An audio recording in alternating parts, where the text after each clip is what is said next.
Magandang araw po sa inyong lahat mga kababayan at welcome back dito po sa PNR. At eto nga mga kababayan, nag-walk out. Ako, Abante di kinaya, BBM, iyak na. Ayan mga kababayan, patungkol po riyan ang ating alamin at bibigyan ng reaksyon sa video ito.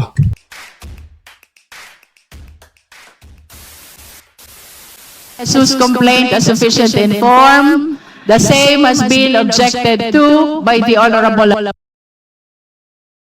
So yan mga kababayan, no? Ito po yung mga pag-uusapan natin ngayon. Nako, aprobado na po ang first impeachment complaint laban kay President Bongbong Marcos Jr. Pero teka lang. Mamaya aalamin natin kung totoo ba ito or drama-drama lang mga kababayan. Okay? Tapos eto pa, si Abante mga kababayan nag-walk out. Nag-walk out, hindi po kinaya ni Abante. Okay? At si Percy Sedanya sa Representative Ngiwi. Nako. Mayroon pong patutsada kay Vice President Sara Duterte. Yan po ang ating alamin mga kababayan, no? Bago po natin i-play yung video mga kababayan, pa-like naman po at pa-subscribe. Ayan, maraming salamat po. So ito, simulan po natin dito po kay Luestro, no? Ito nga po, aprobado na ang first impeachment complaint laban kay President Bongbong Marcos Jr. Luestro, pasok ka. In form, the same has been objected to by the Honorable Abante, and therefore we will be dividing the House. Those who are in favor of the motion, please raise your right hand.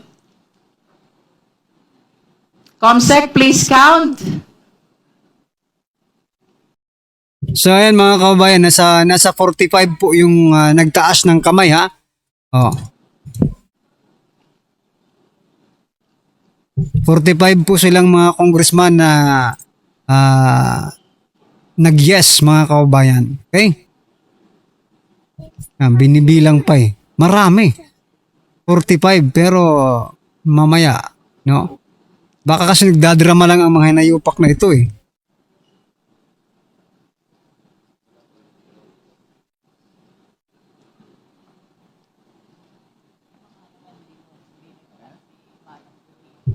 So, Alright, did we get the number?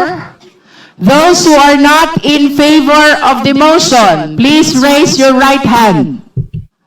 Right hand daw, right hand. Nako, nag-iisa lang si Abante. Those who abstain, please raise your right hand.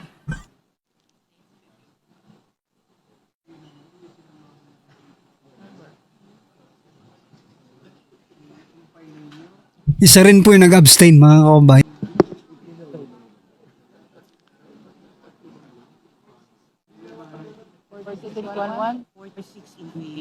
One. 46 daw. With 46 votes in favor, 1 vote against, and 1 abstain, the chair declares the De Jesus complaint as sufficient in form. Idineklara ng House. So yan mga kababayan, yung unang impeachment ito, yung sinasabi nilang di umano, yung attorney po ni Lisa Marcos yung naghahain nito . So hindi natin magets kung ano ang galaw, di ba? Hindi natin mabasa kung ano ba talaga ang gusto ng administrasyong ito. Pero ito po ang nakikita ko mga kababayan. For example, ito ay tuluyan talaga nila si President Bongbong Marcos Jr. Tuluyan nilang i-impeach. Yung naisip ko bigla mga kababayan, baka totoo ito.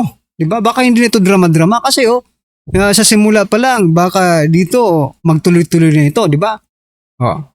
Ang naisip ko bigla mga kababayan, baka ayaw na maging presidente ni President Bongbong Marcos Jr.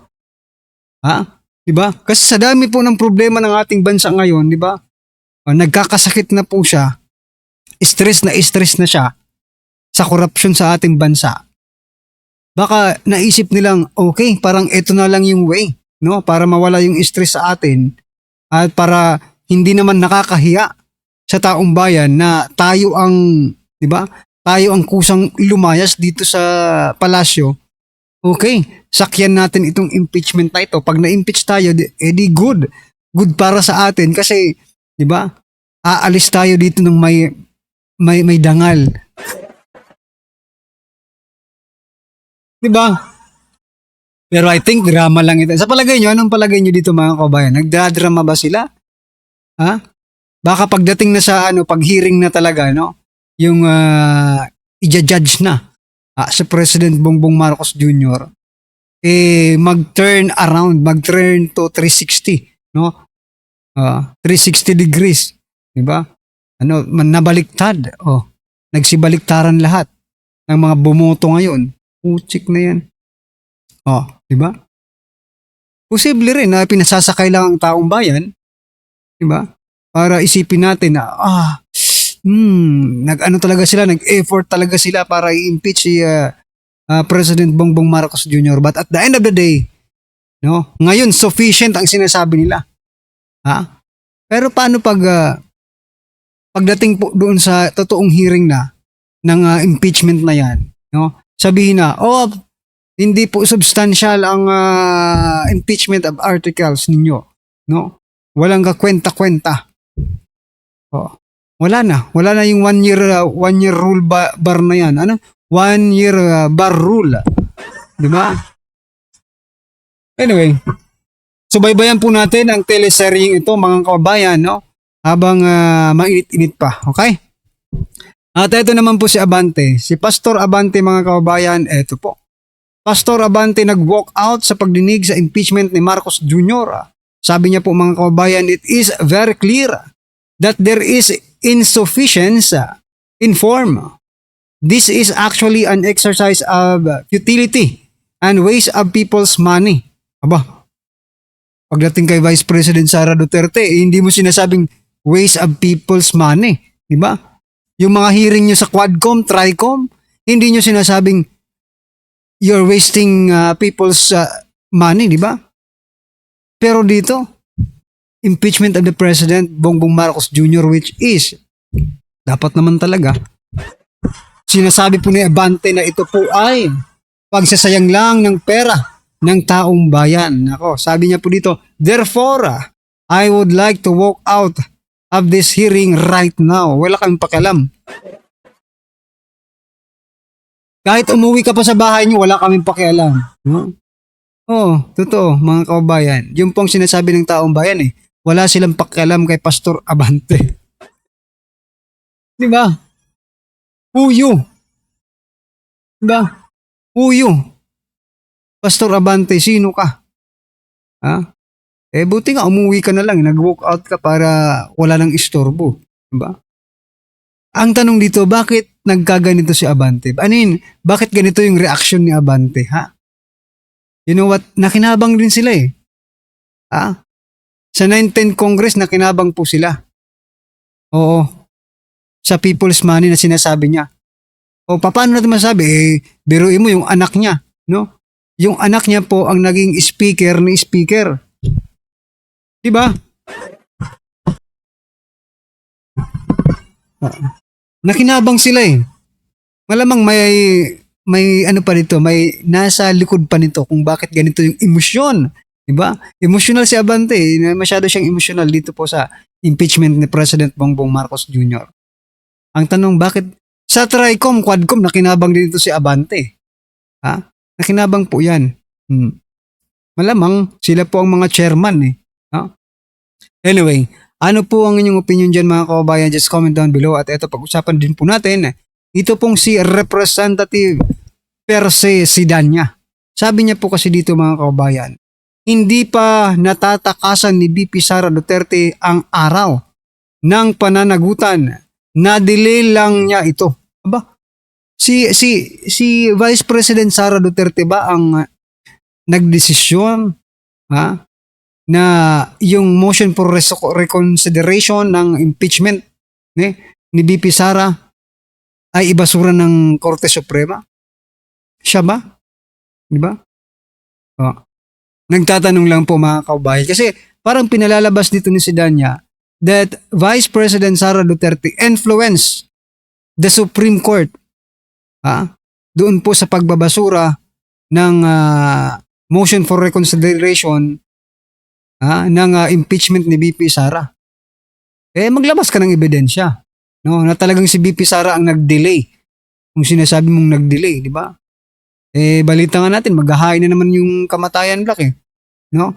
Ng impeachment against Vice President Sara Duterte. Well, anyway, karapatan nyo yan no? Karapatan nyo yan. Nire-respeto po yan ni BP Sara at maging ng kanyang mga taga-suporta. Diba? Basta, dumaan lang sa tamang proseso, mga kababayan.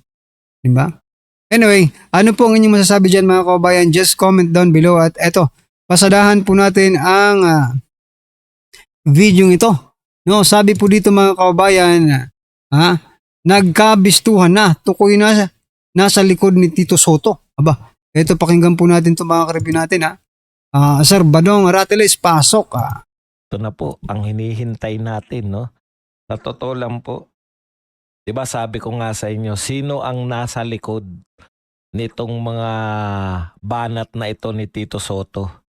Hindi po tayo naniniwala na yan po ay maiisip ni Tito Soto ng mag-isa, no?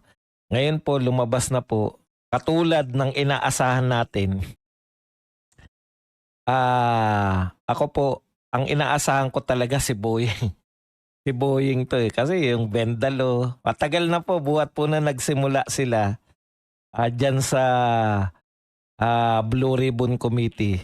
Nung Blue Ribbon Committee na po si Ping Lacson, nakita na po natin yung impluensya ni Boying, no?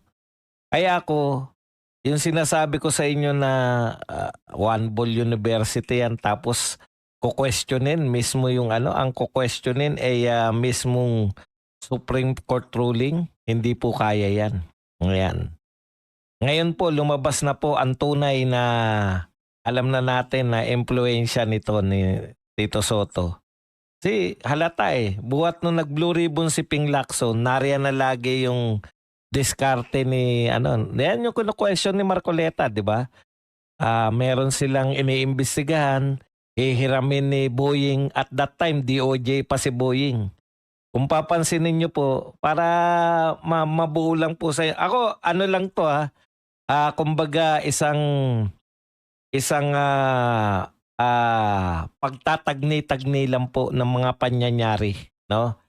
Kasi may sinasabi nun si Tito Soto na mga kinukonsulta niyang legal luminaries. Di ba?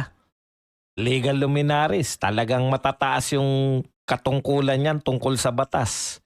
Tapos lumantad to kada hearing, kada merong mga importanteng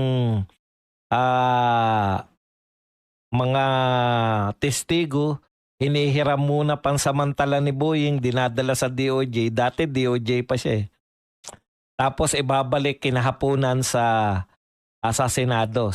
Kinu-question niya ni Marcoleta, natatandaan nyo? Tapos siya rin yung tinanong ni Erwin Tulfo tungkol dun sa Bendalo. Sa tingin ko rin hindi yun maiisip ni Tulfo, yung Bendalo. Kinakailangan niya yung affirmasyon. Yung affirmasyon ng isang mahusay sa batas, ginagalang nila Tito Soto. Kaya nga nung ng hearing na yon, sabi ni Erwin Tulfo, di ba? Tinanong niya pa si Remulla, di ba, sir? Sabi ni Remulla, oo, pwedeng i-bend ang law. Di ba? Kaya yun nga no? Parang justification from the educated person na may alam po sa batas. No? Kasi sila, wala naman silang alam sa batas. But alam po nila mag-bend the law. Yan yung Mr. Secretary. Yes, sir. Oh, Kasi tama yan. Kung wala silang usapang ganyan, hindi tatanungin ni Erwin Tulfo yan. Tapos lumabas po to, ang lakas naman ng loob, di ba? Kaya nga binanatan siya, One Ball University ka lang. Nung durog na po si Tito Soto, ano pa isasagot dyan ni Tito Soto? Paano niya pababanggain yung halos lahat ng tao? dinidirekta siya, no? Kinakailangan niya na maging kung solo lang po si Tito Soto, parang Supreme Court versus One Ball University, di ba? Yun yung nangyayari. Sino yung mas kapanipaniwala? Pero nung nagsalita po yung ombudsman, ay teka muna. Di ba? Mapapaano ka muna no? Di ba? Teka muna, mukhang may sense. Kasi Tito Soto versus Supreme Court, parang baliwala agad yan. Ano ba alam mo? Lahat po, no? Yun lang. Graduate ka lang ng One Ball University. Ano alam mo sa batas? Okay. Tignan nyo lang. Ako, yan lang ang topic natin. Tungkol lang po dyan. Paikutin lang natin. Ito yung aking pagsusuri dyan. Buhat ng, yung lumantad po si Boying Remulla ngayon. Alam na natin yan. Yan, mga legal luminaries. Yan, no? Mga payo-payo. Kung bagang lumalabas dito ngayon mga kababayan, no? Si Tito Soto ay binabak-apan ngayon, no? Ni Boying Remulla. Oh. Ngayon, parang sasabihin ng tao, pwede yan kasi si Boying abogado yan, di ba? May alam yan sa batas. Oh. May alam si Boying sa batas, kaya nga they can bend the law. Sa sobrang alam po nila sa batas, no? Pwede na po nilang baliin ang batas. Yun lang ang problema, mga kaubayan. So, sino bang nasa likod ni Soto ngayon? Is it Boying Remulla, mga kaubayan? Yung po ang pinaparating dito ni Sir Badong Aratiles. Nako, o kayo, naniniwala ba kayo na si Boying ang nasa likod ni Soto sa pagdideklara or sa suggest ng chacha? Or may iba pa, di ba? May mataas pang opisyal or may iba pang opisyal, politiko, di ba? Na bumulong dito kay Tito Soto na, sige. Kasi plinano naman natin yan nung 2024, di ba? Plinano nila yung 2024 yan no, na magchatcha pero hindi po nagtagumpay. So ngayon, pwede mo nang i-push mo na yan para magkaroon tayo ng dahilan, no, na maging parliamentary. For example lang, ay nako, bistado na kayo. Bistado na po kayo ng taong bayan, no? Anyway, ano po ang inyong opinion, reaction patungkol dito mga kabayan? Just comment down below. Ayan, maraming salamat po. Please don't forget to like and subscribe mga kababayan. Maraming salamat po.